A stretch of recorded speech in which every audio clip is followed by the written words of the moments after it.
Oh, hey.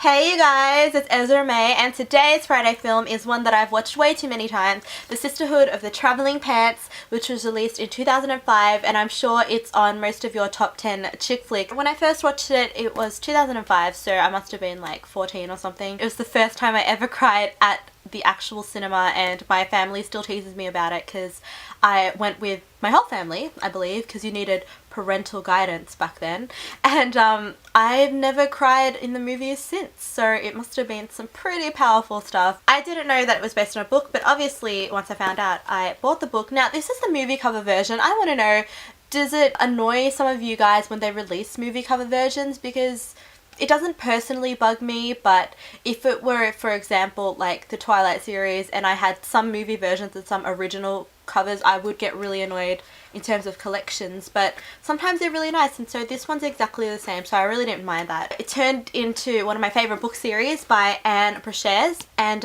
it's really good. I should probably tell you if you haven't seen it. It's basically about these four friends who find this pair of pants or jeans that fit all of them despite them having different heights and body shapes and sizes, so it becomes like this motif where it really bonds their friendship. But then the second, third and fourth book actually just extend their lives, so like after college and sort of what they're doing, and it gets a bit repetitive over time, so I was a bit skeptical when they said they were making a sequel. So the sequel came out just recently, I think it might have been like 2011, and of course I have it as well, and this, I would say it's based more on the fourth book, but it's actually the second, third and fourth book squished together, so it was a bit of a messier adaptation, and I wasn't like the biggest fan of.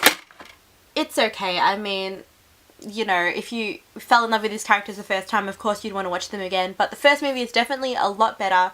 And recently I was at work, I work at a library, and I realised that she had written a fifth book which was released like last year, and I read it and no.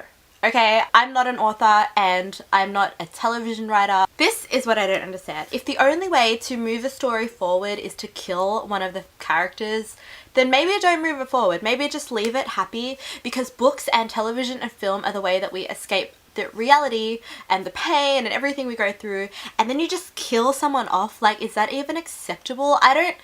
Okay, and not only that, they killed my favourite character, one of these girls, yeah, my favourite one, and I'm just like, well, that's just not cool. I get it, I know there's grieving and mourning and people moving on and the story growing, and that's life and life happens like that, but we watch stuff to be reminded that there is hope and people can still be happy and people can still live forever. All disappointment aside, it is a great movie, and you've got these